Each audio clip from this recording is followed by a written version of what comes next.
Blade Football Grand Prix de France 2023, ça s'achève aujourd'hui avec cette finale Brésil-Angleterre. Le coup d'envoi est donné entre ces deux nations.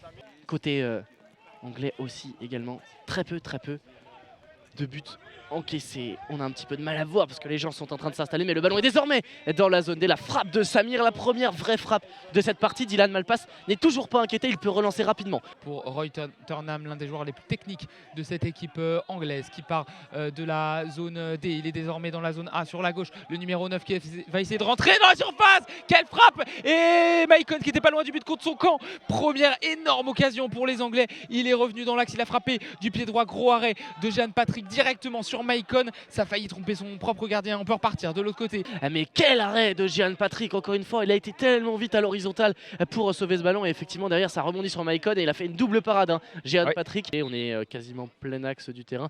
À noter que sur la faute, eh bien, c'est une décision de Tom De Bruyne qui a signalé que c'était une faute en retard et pas une faute d'annoncement. Brandon Coleman, la grosse frappe depuis la zone B. Ça passe finalement largement au-dessus. Mais il y avait beaucoup d'intention dans cette frappe pied droit qui s'est un petit peu envolé dans les filets au-dessus du but de Jean Patrick. Lucas Gaetano qui va défier Roy Turnham, rentrer dans l'axe du terrain, opportunité de frappe, il a manqué ce ballon avec son pied gauche, ce ballon qui va filer jusqu'aux sorties de but pour Dylan Malpass qui relance immédiatement direction Brandon Coleman dans la zone A. Il va longer la barrière, il va rentrer dans la surface de réparation.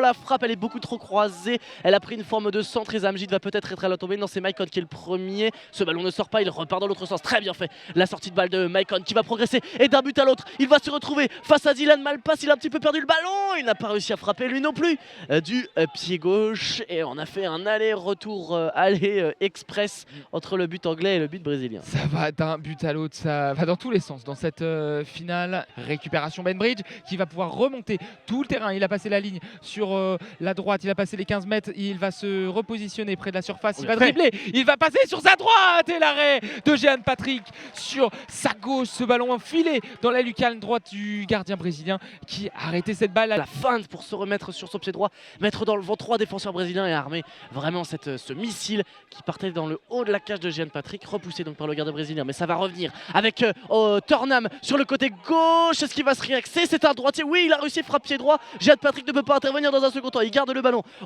Turnham, il est dans la zone A toujours, mais il est obligé de reculer.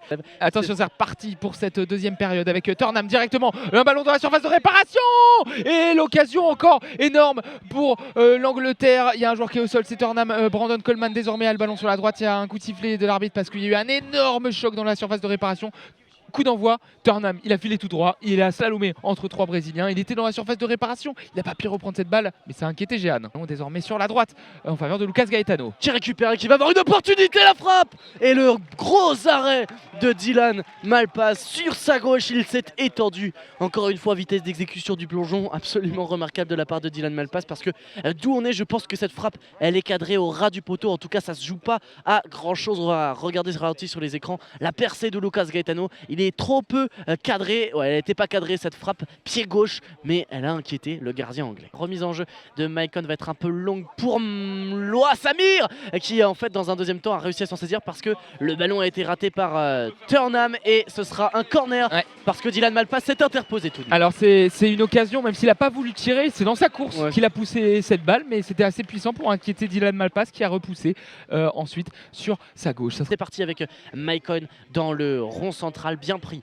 par Daniel English. Samir est au soutien, va pouvoir récupérer, de partir sur le côté droit, tenter une frappe croisée. C'est bien trop croisé, ça n'inquiétera pas Dylan Malpass. Mais désormais on est contre la barrière, le ballon dans les pieds d'Owen Benbridge près de la ligne. Il va repartir et c'est fini, 3 secondes à jouer. On va pas avoir le temps de marquer la louche devant, c'est fini. Cette finale ne se jouera pas dans le temps réglementaire, elle se jouera à la séance de tir au but comme l'année dernière. Japon-Brésil, le Brésil l'avait emporté 1-0 et bis repetita, le Brésil qui est en forme dans cet exercice, dans cette compétition, mais l'Angleterre aussi. Oh oui, l'Angleterre est en forme, l'Angleterre qui est sortie de sa poule A dans cet exercice face à la Turquie. C'était il y a quelques jours une séance de tir au but qui nous a fait lever le matin à 9 h pour départager ces deux équipes qui étaient égalité au classement. L'Angleterre donc est passée en marquant ses 3 pénaltys.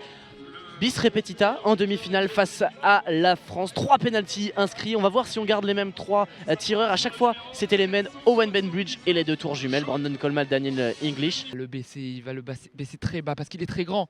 Dan English, il va s'arquer pour mettre le ballon avec ses chaussures jaunes et noires. Jehan Patrick est dans les buts. On rappelle les couleurs. Les Anglais, tout en rouge.